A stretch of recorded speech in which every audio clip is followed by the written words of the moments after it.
آپ جاننا چاہتے ہیں کہ ہمیں کس سٹیج پر کیسے پتا چلے کہ دل مردہ ہو گیا ہے یا مردہ ہو رہا ہے.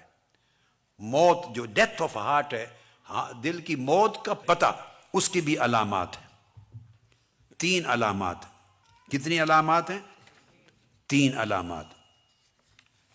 یاد رکھیں، آسانی سے بتا دیتا ہوں اس نسخے میں تاکہ آپ خود گیج کر سکیں، کسی سے جا کے پوچھنے کی ضرورت نہیں، آپ کو خود اندازہ ہو جائے. تھرمومیٹر ہوتا ہے نا، لگا کے ٹیمپریچر معلوم کر لیتے ہیں. وہ تھرمومیٹر دے دیتا ہوں آپ کو.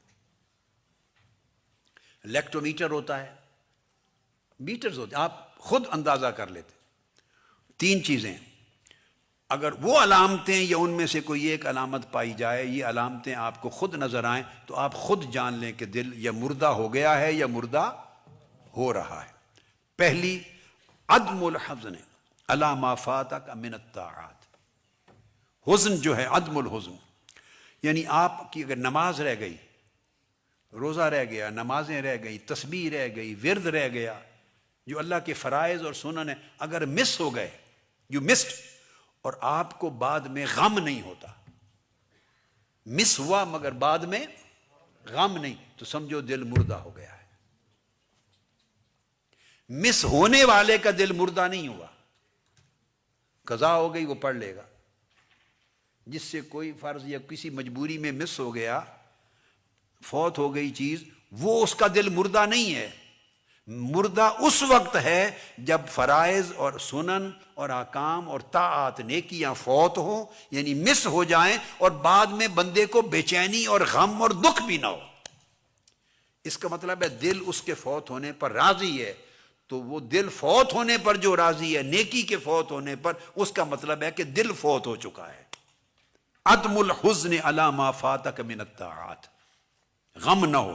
طاعت نیکیاں اگر مس ہو جائیں ادائیگی میں تو اس پر غم نہ ہو، ایک علامت. دوسری، ترک الندم علی ما فعلت من الزلات. اگر کوئی گناہ کریں، غیبت کر لی، چغلی کر لی، گناہ کا کام کر لیا، معصیت کر لی، نافرمانی کر لی، کوئی گناہ، آنکھوں کا گناہ، زبان کا گناہ، پیٹ کا گناہ، ہاتھ پاؤں کا گناہ، اعمال کا گناہ، کوئی گناہ کیا، تو بعد میں آپ فیل کریں ندامت ہی نہیں ہوئی، ایسے روٹین ہو گیا، ندامت نہیں ہوئی، اور آدمی فیل ہی نہیں کرتا، بلکہ اسے یہ بھی نہیں پتا چلتا کہ میں نے کوئی زیادتی کی ہے.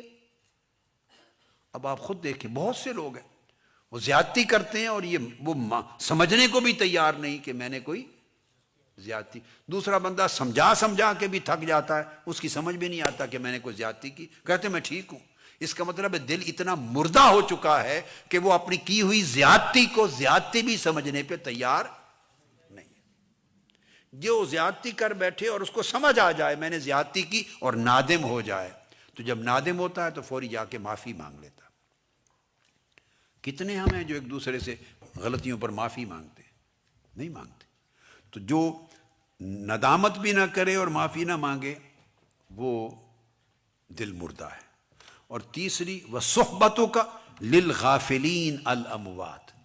اور اگر جو غافل دل لوگ ہیں اور مردہ دل لوگ ہیں، جن کا ذکر میں نے پہلے کیا، جو اللہ سے غافل ہیں، آخرت سے غافل ہیں، دین سے غافل ہیں، نیکی سے غافل ہیں، ان کے ساتھ اگر آپ کی صحبت، رغبت اور محبت ہو تو سمجھیں کہ دل مردہ ہے. مردہ دل ہی مردوں کے ساتھ صحبت کرتا ہے اور اس کی رغبت رکھتا ہے. دل زندہ ہو تو مردہ دلوں کے ساتھ اسے صحبت اور رغبت اور محبت کی خواہش نہیں ہوتی. یہ جوڑ ہے، جوڑ. عورتیں مل بیٹھتی ہیں، اگر مرد مل بیٹھتے ہیں اور مجلس غیبت منعقد ہوتی، ایک ہوتی ہے مجلس تلاوت، مجلس ذکر، مجلس نعت، ہم کرتے ہیں ایک مجلس غیبت، مجلس الغیبت والنمیمہ، مجلس الغیبہ والنمیمہ. یہ مجلس آؤ چغلیاں کریں، یہ مجلس آؤ غیبت کریں، آؤ ایک دوسرے کے عیب اچھالیں، آؤ ایک دوسرے کی برائیاں بیان کریں، یہ بھی مجلس ہوتی ہے. غفلتوں والے لوگ ہیں، مادہ پرست لوگ ہیں دنیا، تو ایسی مجلسوں کے ساتھ یا لوگوں کے ساتھ اگر رغبت موانست زیادہ ہو تو آپ اس سے سمجھ لیں یہ علامت ہے کہ دل مردہ ہے. اگر دل زندہ ہو تو ایسوں کے حقوق ادا کرے گا، حاجت مند ہیں تو حاجت پوری کر دے گا، بھوکے ہیں تو کھانا کھلا دے گا، شادی بیاہ ہے آنا جانا فرض ادا کر لے گا، کاروبار لین دین ہے سب کچھ کر لے گا، مگر رغبت اور شوق کے ساتھ ان سے مجلس اور بیٹھنا گپ شپ کرنا آنا جانا زیادہ نہیں رکھے گا۔ سب سے پہلے نئی ویڈیوز کو حاصل کرنے کے لیے شیخ الاسلام ڈاکٹر محمد طاہر القادری کے آفیشیل یوٹیوب چینل کو سبسکرائب کریں اور بیل آئیکن کلک کریں۔